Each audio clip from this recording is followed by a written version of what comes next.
আজকে আমরা দেখব কিভাবে মাইক্রোসফট ওয়ার্ড দিয়ে ইজিলি টেবিল অফ কন্টেন্টস এবং টেবিল অফ ফিগার্স তৈরি করে ফেলা যায়। আমার সঙ্গে থাকো।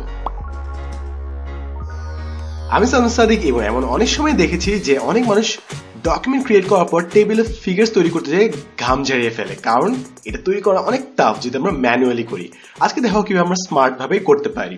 So table of contents automatically create করার জন্য ফার্স্ট আমাদেরকে হেডলাইন গুলো আলাদা করতে হবে। সো ফার্স্ট আমরা হেডলাইন গুলো সিলেক্ট করব, তারপর হোম ট্যাবের আন্ডারে যেসব হেডিংস আছে নির্দিষ্ট স্টাইল ফলো করব। মনে করি আমরা হেডিং 2 এটা সিলেক্ট করব। তারপর ঠিক সিমিলারলি অন্যগুলো এভাবে হেডিংটা স্টাইলটা দিয়ে দিব এবং চাইলে আমাদের যেসব হেডিং আছে ওগুলো সিলেক্ট করে F4 প্রেস করলে ঠিক আগের স্টাইলটা ওখানে পেস্ট হয়ে যাবে। তো এগুলো সবগুলো F4 প্রেস করে আমাদের সবগুলো হেডলাইন ঠিক হয়ে গেল। সো আমাদের সব হেডলাইন সিলেক্টেড হয়ে গেছে, তাই না? এখন 1.1, 1.2, 1.3, 1.4।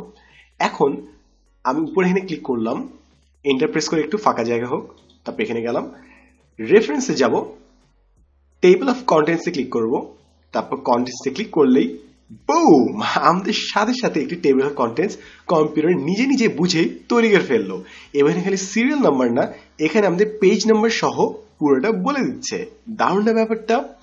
এবং ঠিক সিমিলারলি আমরা চাইলে পিকচারের জন্য এটা করতে পারি। তা করতে হলে পিকচারের ঠিক নিচে এসব ফিগার গুলো দিতে হয়, অর্থাৎ পিকচারের ক্যাপশন দিতে হয়। এবং পিকচারের ক্যাপশন কিভাবে দিতে হয় তা শেখাচ্ছি এখন। ফার্স্ট আমরা পিকচারটা সিলেক্ট করব, তারপর রাইট ক্লিক, তারপর ঠিক এখানে আছে ইনসার্ট ক্যাপশন। তো এখানে ফিগার 3 বলছে, ফিগার 3 তে বলি জয়েন 10 মিনিট স্কুল, এটা হচ্ছে পিকচারটা।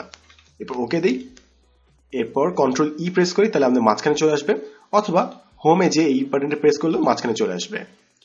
এবার আমাদের সবগুলো পিকচার ক্যাপশন দেওয়া শেষ।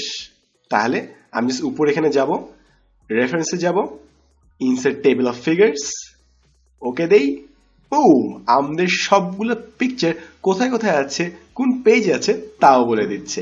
তো এভাবে আমরা জাস্ট একটু স্মার্টলি কাজ করলেই ইজিলি টেবিল অফ কন্টেন্টস এবং টেবিল অফ ফিগার্স তৈরি করে ফেলতে পারি। তো আশা করি এই জিনিসটা জানা থাকার কারণে অনেকেরই কয়েক ঘন্টা সময় বেঁচে যাবে। তো আজকের জন্য এতটুকুই, দেখা হবে নেক্সট এপিসোডে নতুন কোনো ফিচার নিয়ে। আমি Saddam Sadiq, and as always thanks for watching। এবং তোমার যদি মনে হয় এই ভিডিও টিউটোরিয়াল দেখলে অন্য কারো লাভ হবে, তার সাথে শেয়ার করতে কিন্তু ভুলবে না।